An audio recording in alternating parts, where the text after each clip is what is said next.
أشهد أن لا إله إلا الله وحده لا شريك له وأشهد أن محمدا عبده ورسوله أما بعد فأعوذ بالله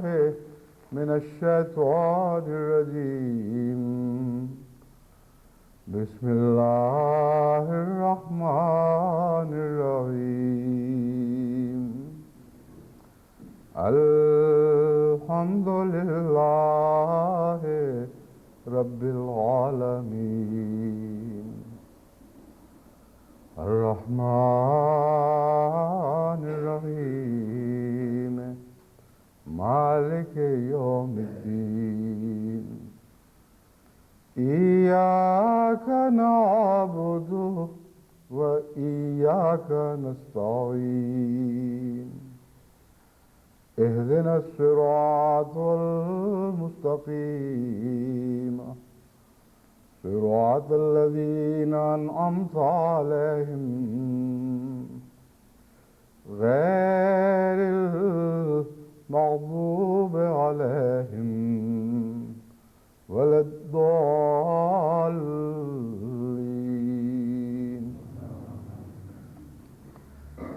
مثل الذين حملوا التوراة ثم لم يعملوها كمثل الحمار يحمل أسفارا بئس مثل القوم الذين كذبوا بآيات الله والله لا يهدي القوم الظالمين.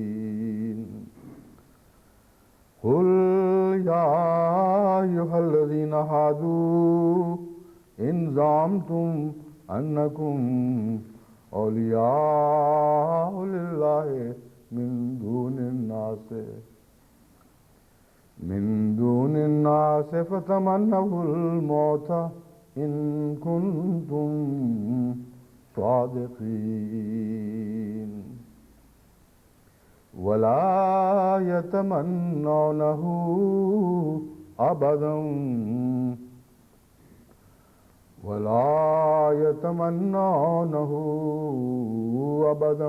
بما قدمت أيديهم والله عليم بالظالمين قل إن الموت الذي تفرون منه فإنه ملاقيكم ثم تردون إلى عالم الغيب والشهادة فينبئكم بما كنتم تعملون. یہ سورہ جمعہ کی آیات 6 تا 9 ہیں جن کی میں نے تلاوت کی ہے. اس مضمون پر مزید کچھ کہنے سے پہلے بعض اعلانات ہیں. لجنہ امائلہ ناصرات الاحمدیہ جرمنی کا 16واں سالانہ اجتماع کل 15 جولائی بروز ہفتہ سے شروع ہو رہا ہے اور 17 جولائی تک جاری رہے گا. میں نے کہا تھا بعض اعلانات دراصل ایک ہی ہے، اس کے علاوہ اور کوئی اجتماع کی اطلاع مجھ تک نہیں پہنچی. پہلے چونکہ زیادہ ہوا کرتے تھے اس لیے عادتاً منہ سے بعض اعلانات نکل گیا. تو لجنہ امائلہ کے اور ناصرات کے اس اجتماع میں دوست ان کو دعا میں یاد رکھیں. اللہ ان اجتماعات کو بابرکت فرمائے اور ہر پہلو سے ایسی برکتیں عطا فرمائے جو دائمی رہنے والی ہوں، اجتماع کے دنوں کے ساتھ ختم نہ ہو جائیں. جن آیات کی میں نے تلاوت کی ہے ان کا مضمون بہت ہی دلچسپ اور گہرا اور عبرتناک ہے. پہلے بھی بارہا اس آیت کی تلاوت کے حوالے سے مذہبی قوموں کے اس ادبار کا ذکر کر چکا ہوں جب وہ اپنی تعلیمی ذمہ داریوں کو بھلا دیتی ہیں. قرآن کریم نے جو نقشہ کھینچا ہے اس کے 2 پہلو ہیں جو ایک دوسرے کے بعد نظر کے سامنے ابھرتے ہیں. پہلا یہ ہے کہ وہ تمام لوگ جو اہل کتاب ہیں وہ تمام تر اس آیت کے مضمون کے مخاطب بنتے ہیں. مثل الذین حملوا التوراۃ، یعنی تورات صرف یہود کے علماء اور ربانیین کے لیے تو نازل نہیں ہوئی تھی بلکہ ان تمام کی خاطر نازل کی گئی تھی جنہوں نے موسیٰ کو قبول کیا اور اس پر ایمان لانے کے نتیجے میں اس کی شریعت کے پابند ٹھہرے. بس قرآن کریم فرماتا ہے کہ وہ تمام اہل کتاب جن کو تورات سب کو عطا کی گئی تھی لیکن پھر اس کتاب کا بوجھ انہوں نے اٹھانا ترک کر دیا، یعنی اس کی پابندیوں سے بری ذمہ ہو گئے اور آزاد ہو گئے. ان کی مثال ایک ایسے گدھے کی سی ہے جس پر کتابوں کا بوجھ ڈالا جائے، اور کتابوں کا بوجھ جب گدھے پہ ڈالا جاتا ہے تو 2 طرح کے واقعات رونما ہوتے ہیں، یعنی طبی نتیجے 2 ظاہر ہوتے ہیں. اول یہ کہ گدھے کو کچھ پتہ نہیں کہ اس کے اوپر کیا لدا ہوا ہے، اور اس کی بلا سے جب یہ بوجھ اترے تو وہ فرحت محسوس کرتا ہے، فراغت محسوس کرتا ہے کہ شکر ہے اس مصیبت سے چھٹکارا ملا، کیونکہ وہ جانتا نہیں کہ اس بوجھ کی قیمت کیا ہے، اس لیے اس کے نزدیک اس کی کوئی بھی قدر نہیں ہوتی. اور ایسی کامل مثال ہے کہ ہر پہلو سے کامل طور پر ان مذہبی قوموں پر چسپاں ہوتی ہے جن کو اللہ تعالیٰ ایک نعمت عطا کرتا ہے، پھر وہ خود اس نعمت کو سمجھنے کے اہل نہیں رہتے، اور جب وہ نعمت اس لائق نہیں ٹھہرتی کہ وہ اس سے استفادہ کریں، اس سے پیار محبت بڑھائیں، اس نعمت کے نتیجے میں خود بھی فیض اٹھائیں اور دنیا کو بھی فیض پہنچائیں، تو ایک محض ایسا بوجھ ہے جیسا گدھے کے اوپر کتابوں کا بار ہو، اور پھر وہ لازماً اسے اتار پھینکتے ہیں۔ ثم لم یحملوها میں یہی مضمون ہے جو بیان ہوا ہے، پھر انہوں نے اس کو نہیں اٹھایا۔ جیسے گدھے بھی جب کتابیں ڈالی جاتی ہیں تو ہمیشہ پھر کتابیں اپنی کمر پہ اٹھائے ہوئے اسی کے ساتھ تو نہیں سویا کرتے اور اسی کے ساتھ تو نہیں زندگی گزارتے۔ جب منزل پہ پہنچے ان کتابوں کا بوجھ اتارا اور فارغ ہو گئے۔ دوسرا پہلو اس کا علماء ہیں جو بائبل کے علماء خصوصیت کے ساتھ اس آیت کے پیش نظر ہیں۔ ایک طرف تو قرآن کریم فرما رہا ہے کہ انہوں نے بوجھ اتار دیا، دوسری طرف مثال دے رہا ہے کہ گدھے ہیں جنہوں نے بوجھ اٹھایا ہوا ہے۔ تو اس دوسرے پہلو سے جب ہم نظر ڈالتے ہیں تو علماء کا نقشہ سامنے آتا ہے جنہوں نے بوجھ نہیں اتارا بلکہ اس بوجھ کو اٹھائے پھرتے ہیں اور اعلان یہ کرتے ہیں کہ ہم ہی اس بوجھ کے کلیتاً ضامن اور مالک بن بیٹھے ہیں، ہم سے ہی جو چاہے، جو آنا چاہے تعلیم حاصل کرے، ہم ہی مذہب کی کلیتاً اجارہ داری حاصل کر چکے ہیں، ہم مذہب کی نمائندگی اختیار کر چکے ہیں، بس جس نے کچھ علم سیکھنا ہے ہم سے آ کے سیکھے۔ تو مذہبی کتابوں کا اجارہ دار بن جانا جب تنزل کے دور میں علماء کے سپرد ہو جاتا ہے تو اس وقت کا نقشہ ہے جو بہت ہی خوبصورت الفاظ میں کھینچا گیا ہے۔ قوم کا فرض تھا ان میں سے ہر فرد تورات کی تعلیم کو سمجھتا، اس پر عمل کرتا اور اس کا نگران اور محافظ بننے کی کوشش کرتا۔ اس صورت میں تورات کی تعلیم ان کی نگران ہو جاتی اور ان کی حفاظت کرتی، لیکن قوم نے بحیثیت قوم اس تعلیم کی ناقدری کی، اس سے پیٹھ پھیر لی اور اپنے گلوں سے بوجھ اتار دیا، اور پھر کیا ہوا؟ پھر یہ بوجھ گدھوں پر آ پڑا، ان گدھوں پر جو اس کو سمجھنے کی اہلیت ہی نہیں رکھتے۔ اور امر واقعہ یہ ہے کہ جب قوم ایک چیز کی ناقدری کرتی ہے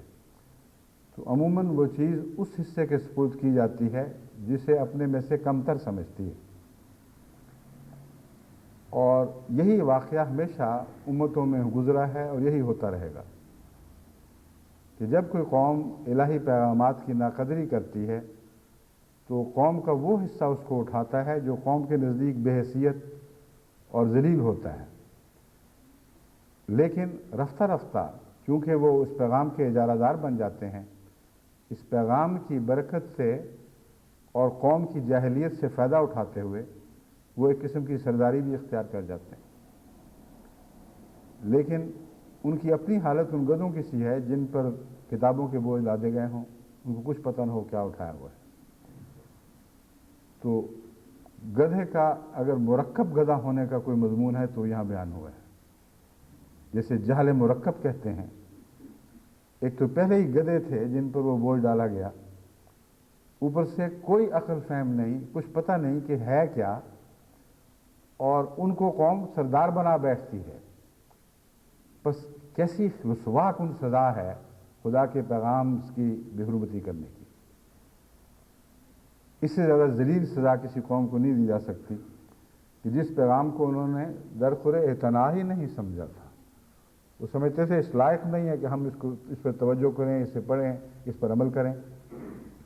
اٹھا کر قوم کے اس حصے کے سپرد کر دیا جو ان کے نزدیک ادنیٰ اور معمولی حیثیت کے لوگ تھے۔ پھر خدا کی تقدیر نے ان کو ہی ان کا مذہبی سردار بنا دیا، اور ایسا ہی مذہبی سردار جو پہلے ہی بے حیثیت ہوں، اوپر سے عقل نہ ہو کہ خدائی پیغام کو سمجھ سکیں، وہ قوم کے لیے سب سے بڑی لعنت بن جاتے ہیں۔ یہ تمام مذہبی تاریخ کا خلاصہ ہے جو اہل کتاب کے حوالے سے قرآن کریم کی اس آیت کریمہ نے ہم پر کھول دیا ہے۔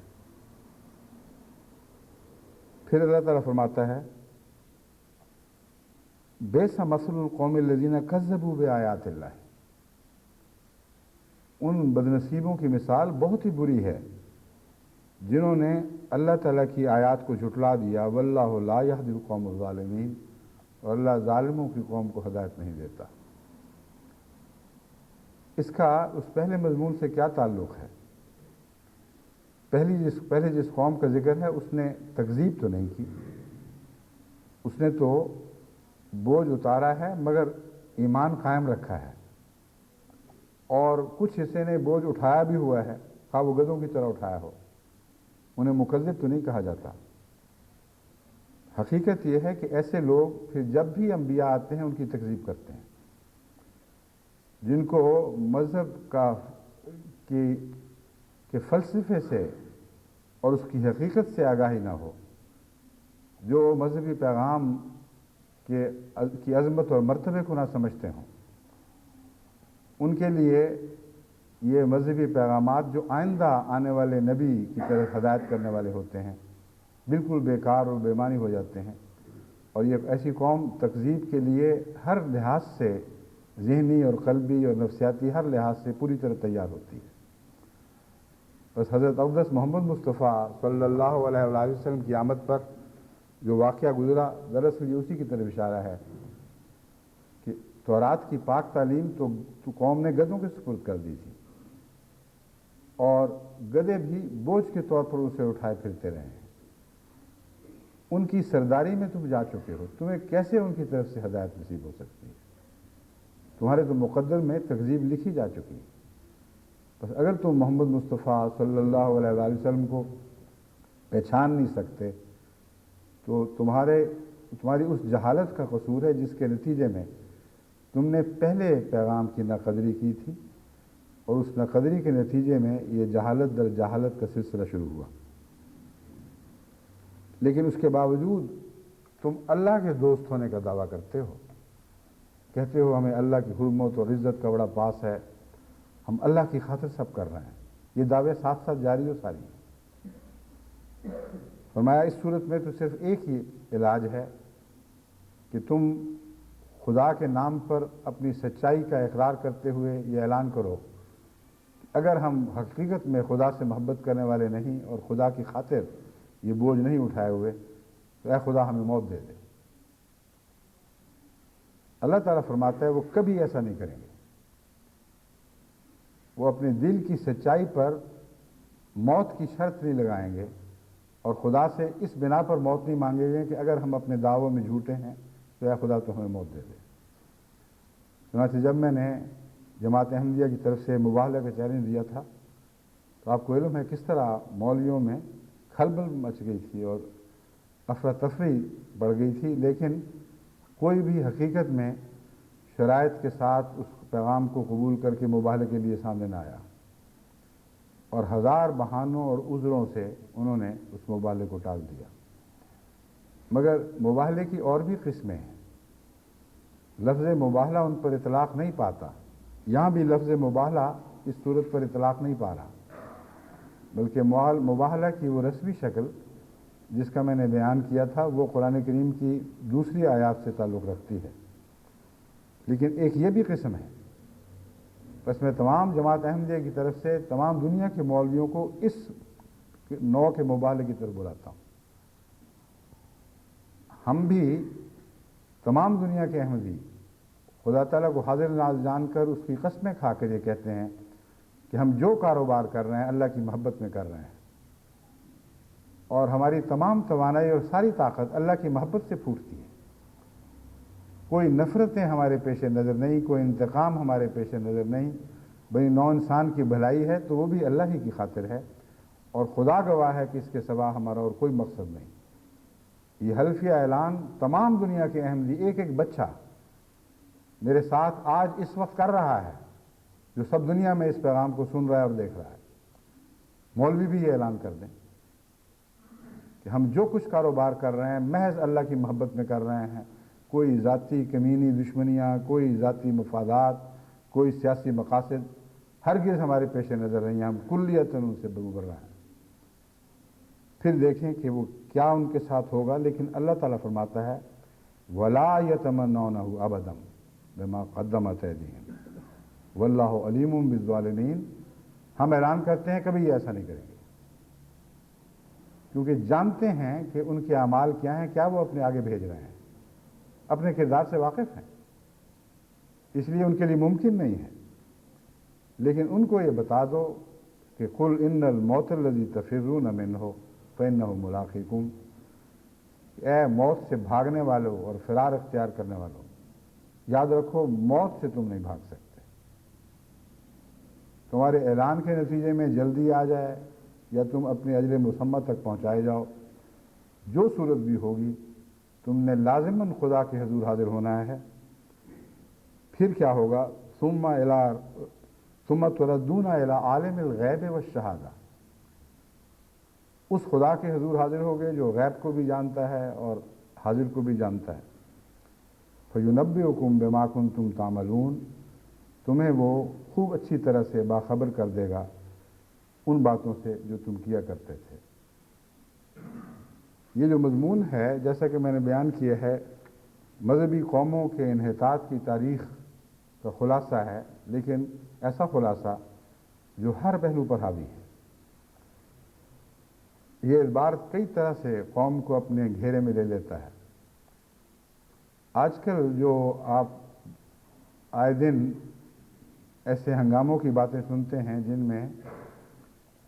انبیاء کی عصمت اور عزت اور احترام کے نام پر بنائے جانے والے قانون زیر بحث ہیں،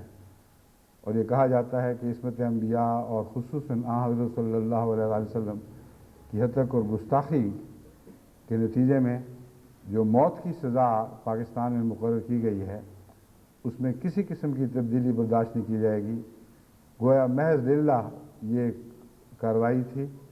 اور اس کے خلاف کوئی حرکت، کوئی قانون، کوئی کوشش قابل برداشت نہیں۔ یہ جو ہنگامہ آرائیاں پاکستان میں ہوتی رہی ہیں اور بنگلہ دیش میں بھی چلائی جا رہی ہیں اور بعض ملکوں میں بھی یہ تحریک اسی طرح آہستہ آہستہ آگے بڑھائی جائے گی۔ میں نے فیصلہ کیا ہے کہ میں اس کے تمام پہلوؤں پر ایک خطبات کے سلسلے میں روشنی ڈالوں۔ متفرق مواقع پر سوال و جواب کی مجالس میں یہ باتیں زیر بحث لائی جا چکی ہیں۔ جب سلمان رشدی کا قصہ ہوا تھا اس وقت بھی جماعت کے موقف کے طور پر میں نے یہ باتیں بیان کی تھیں، مگر میں چاہتا ہوں کہ قوم پر حجت تمام کرنے کے لیے ایک دفعہ اس مضمون کے ہر پہلو سے پردہ اٹھا دوں، تاکہ ایک بات اتنی کھل جائے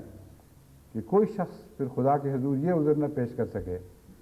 کہ ہمیں معاملے کی سمجھ نہیں آئی تھی، ہم تو ان باتوں سے واقف نہیں تھے۔ پہلی بات تو میں یہ بتانا چاہتا ہوں کہ جو کچھ ہو رہا ہے اس کا اس آیت کریمہ سے گہرا تعلق ہے۔ وہ قومیں جو ذاتی مذہبی علم نہیں رکھتی، یعنی مذہبی علم سے بے اعتنائی کے نتیجے میں اس علم کی طرف توجہ ہی نہیں رہتی، اور عامت الناس الگ ہو جاتے ہیں اور مولوی مولانے الگ ہو جاتے ہیں۔ قوم کے دو طبقے بن جاتے ہیں، ایک وہ جنہوں نے الہی کلام اور پیغام کو بالکل نظر انداز کر دیا ہے اور ذاتی طور پر مذہب کا کوئی بھی علم نہیں رکھتے، سوائے چند معمولی باتوں کے ان کو اور مذہب کی کسی حقیقت کا علم نہیں ہوتا۔ لیکن کچھ ایسے لوگ ہیں جو پھر اس میں اسپیشلسٹ کہلاتے ہیں، یعنی وہ کہتے ہیں کہ تمام مذہبی انبار ہمارے گردنوں پر ڈالے گئے ہیں، ہم سمجھتے ہیں، وہ مذہب کے نمائندہ بن کے اٹھ کھڑے ہوتے ہیں۔ ایسے لوگ جب مذہب کی نمائندگی میں کچھ بات کہتے ہیں تو قوم کی اکثریت ذاتی طور پر اس تحقیق کی اہلیت ہی نہیں رکھتی کہ وہ سچ بول رہے ہیں یا جھوٹ بول رہے ہیں۔ جو بات بیان کرتے ہیں وہ حقیقت میں مذہب کی بات ہے بھی کہ نہیں، اپنے نفس کا جھوٹ ہے، اپنے نفس کی تعلی ہے، اپنی انانیت کے قصے ہیں، یا حقیقت میں خدا اور رسول کی باتیں ہیں، یہ تمیز کرنے کی اہلیت ان قوموں میں نہیں رہتی۔ اس کے بعد ان کا مذہب جن کا ان کو علم نہیں،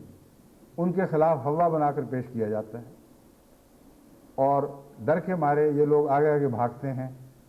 اور امن کی پناہ گاہیں ڈھونڈتے ہیں کہ کسی طرح اس مصیبت، اس بلا سے چھٹکارا ملے۔ لیکن پیچھا کرنے والوں کا اعلیٰ مقصد بھی خدا اور خدا کی محبت نہیں ہوتی، جیسا کہ اس آیت کریمہ سے خوب واضح ہو چکا ہے۔ ان کی شرطیں اور قسم کی ہوتی ہیں، دنیاوی مفادات سے تعلق رکھتی ہیں، ذاتی انتقامات سے تعلق رکھتی ہیں، اور خدا کی محبت کا نہ قصے کے آغاز میں ذکر، نہ درمیان میں، نہ آخر پر، اس سے بالکل بے تعلق باتیں ہوتی ہیں۔ بس ان دنوں میں جو ناموس رسول کے نام پر تحریک چلائی جا رہی ہے، اس کے جو مختلف پہلو ہیں وہ میں آپ کے سامنے کھول کر رکھنا چاہتا ہوں، یعنی تمام دنیا کے مسلمانوں کے سامنے خصوصیت سے، تاکہ وہ ان کو سمجھیں اور کچھ روشنی حاصل کریں، ان اندھیروں میں نہ بھٹکتے رہیں جہاں ان کی گزشتہ بے اعتنائیوں نے انہیں جا پہنچایا ہے۔ اول تو یہ بات کھول کر پیش کرنے کے لائق ہے کہ اس تحریک یا اس جیسی تحریکات کے محرکات کیا ہیں۔ کیا یہ سیاسی اغراض کی خاطر اور سیاسی غلبے کی خاطر بعض مولویوں کے بہانے ہیں جو انہوں نے قوم کے سامنے رکھے ہیں، یا حقیقت میں ناموس رسول یا ناموس خدا کی خاطر اس کی محبت میں وہ سب تحریکات چلا رہے ہیں؟ یہ غور طلب باتیں ہیں۔ پہلے میں اسی حصے پر کچھ گفتگو کرتا ہوں۔ امر واقعہ یہ ہے کہ کل عالم اسلام میں اس وقت ملائیت اور مسلمان سیاستدانوں کے درمیان ایک جد و جہد جاری ہے، اور اس کا نہ ناموس خدا سے کوئی تعلق ہے، نہ ناموس رسول سے کوئی تعلق ہے۔ یہ اصطلاحیں اب پاکستان اور ہندوستان اور بنگلہ دیش میں گھڑی گئی ہیں، ورنہ تاریخ اسلام تو اس سے بہت پہلے سے ہے، جبکہ قصے نہ اٹھائے گئے نہ زیر بحث لائے گئے۔ آج بھی جو مصر میں فسادات ہوتے رہتے ہیں اور مستقل حکومت اور ملانوں کے درمیان جد و جہد جاری ہے، وہ کس عصمت انبیاء کے نام پر کس کی خاطر ہے؟ الجیریا میں جو کچھ ہوتا رہا ہے اور ہو رہا ہے، اس کا عصمت رسول سے بڑا کیا تعلق ہے؟ ایران نے جس نام پر ایران میں ملانوں نے جس نام پر قوم پر غلبہ حاصل کیا،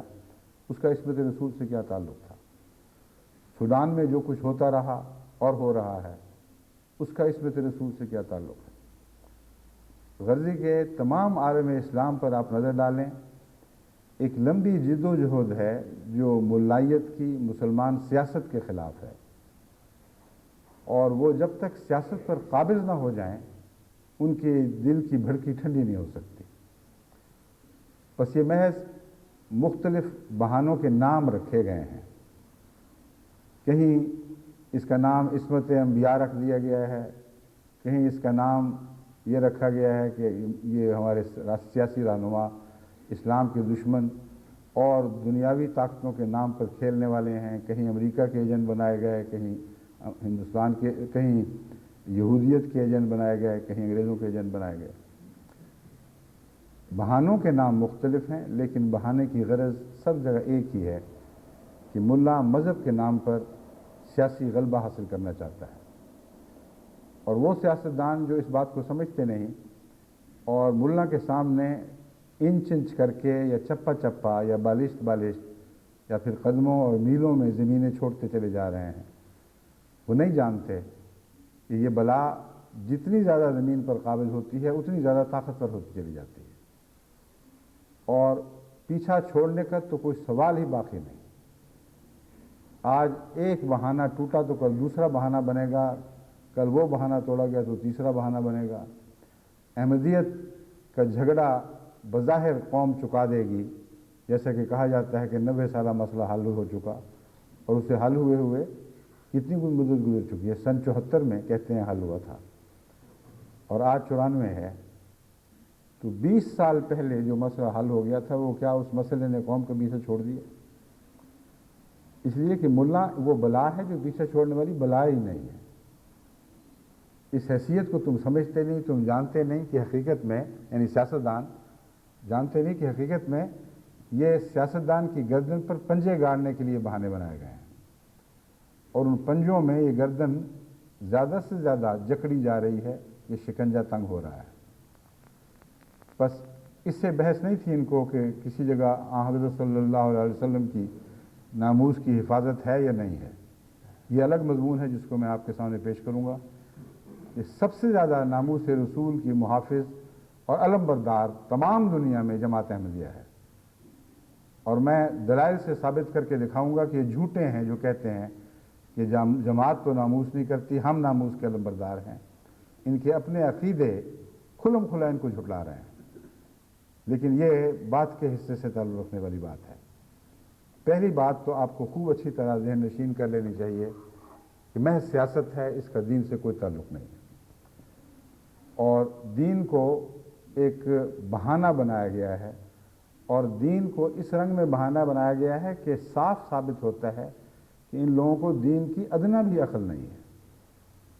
ایک ذرہ بھی شناسائی نہیں ہے. ان کے حساب سے تو بالکل وہی حال ہے جیسا گدے نے کتابیں اٹھائے رکھی ہوں،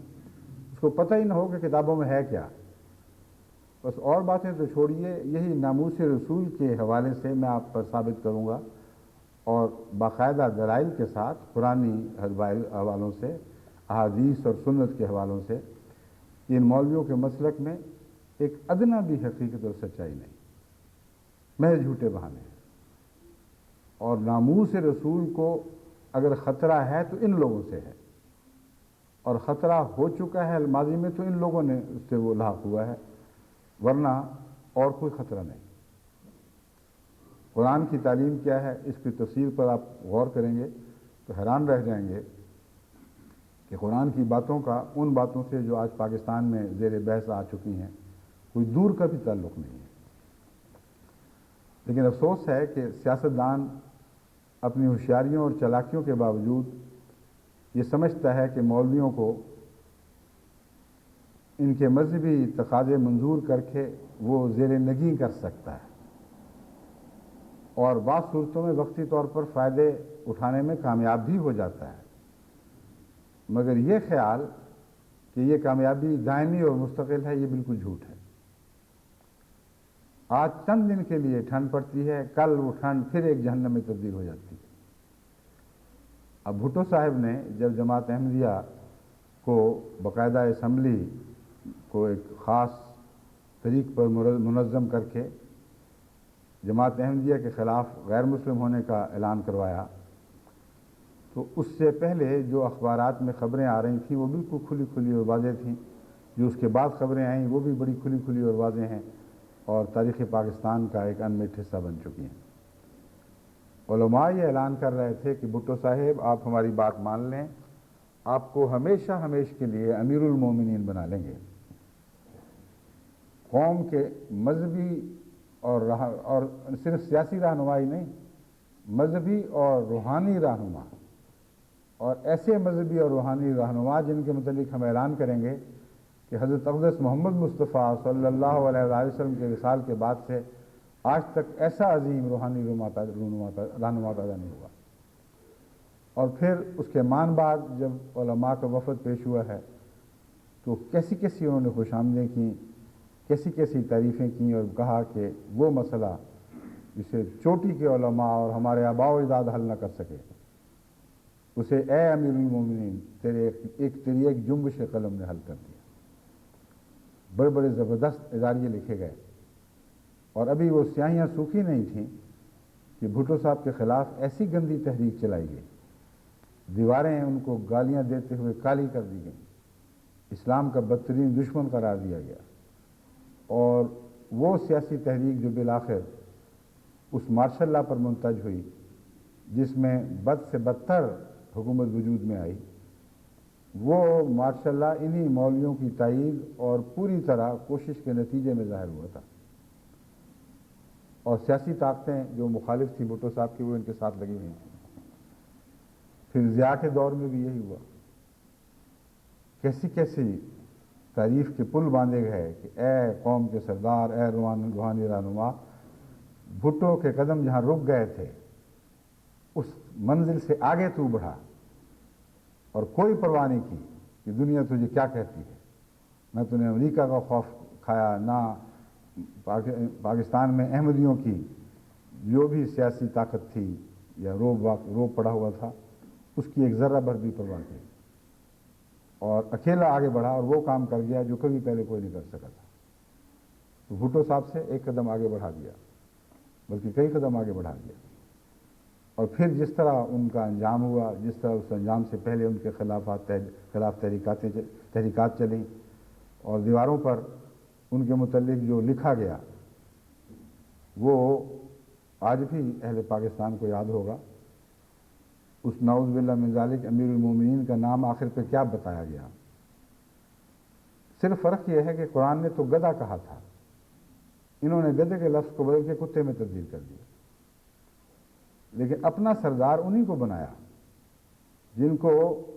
دوسرے دن خود کتا کہا اور کتے کہہ کہہ کر گدھوں سے اتارا۔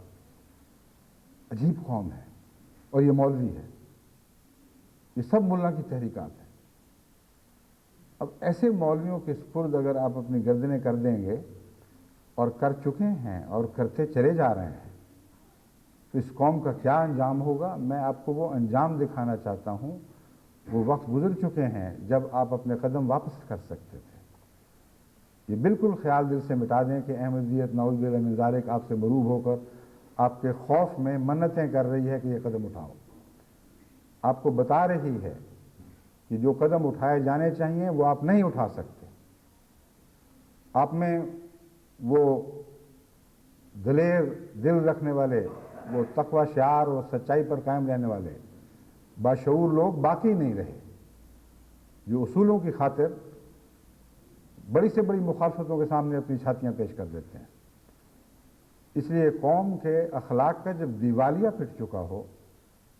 جب عقلیں ان کے سپرد کر دی جائیں جن کے متعلق قرآن کریم فرماتا ہے کہ ان کی مثال ایسی ہے جیسے گدھوں پر کتابوں کا بوجھ لاد دیا جائے، تو پھر ان سے یہ توقع رکھنا کہ وہ عقل کی بات کو سنیں گے اور اپنے اندر کوئی پاک تبدیلی پیدا کریں گے، یہ خود ایک بے عقلی کی بات ہے۔ تو پھر کیوں ایسا کیا جاتا ہے؟ معذرتاً الی ربنا،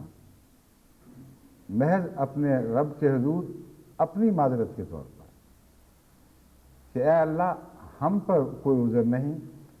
ہم کو جو پیغام پہنچانے کے لیے مقرر فرمایا گیا تھا ہم اس پیغام کا حق ادا کر چکے ہیں، اس ابلاغ کا حق ادا کر چکے ہیں۔ آگے اس قوم کا مقدر ہے یہ بات مانے یا نہ مانے، مگر ہم آخر وقت تک، آخری سانس تک اس پیغام کو پوری تفصیل کے ساتھ اس قوم کے سامنے کھول کھول کر رکھتے رہے ہیں۔ یہ معذرت جو قرآن سے ثابت ہے، جو سنت سے ثابت ہے، جو صحابہ کے کردار سے ثابت ہے کہ مرتے مرتے بعد ایسے پیغام، شہادت کے وقت آخری سانسوں میں ایسے پیغام لیے اور ساتھ یہ کہا کہ ہم بطور معذرت کے پیغام دے رہے ہیں کہ اللہ کے حضور بری الذمہ ہو کے حاضر ہوں کہ ہم نے اپنے پیغام کی ذمہ داری کو ادا کر دیا تھا، اور اس کے سوا اس کی اور کوئی غرض نہیں۔ ورنہ بارہا پہلے بھی ہو چکا ہے کہ جب کوئی سیاسی تبدیلی رونما ہوئی تو بھولے احمدیوں نے مجھے لکھنا شروع کیا کہ الحمدللہ کہ صبح آ گئی۔ مجھے یاد ہے کہ ایسے موقع پر میں نے ایک عرب شاعر کا شعر پڑھا تھا کہ الا یا ایھا الاصباح انجل، ایک لفظ ایک چھوٹ گیا، وانجلی بصبح وما الاصباح منک بامثلی، اے اندھیری رات ٹھہر اور روشن ہو جا۔ ایک ایسی صبح میں یہ کہنے کے بعد شاعر ٹھہر جاتا ہے، یا ایھا اللیل الطویل والانجلی بصبح وما الاصباح منک بامثلی، اے طویل اندھیری رات خدا کے لیے روشن ہو جا، ایک صبح کی صورت میں، لیکن کہنے کے بعد کہتا ہے وما الاصباح منک بامثلی،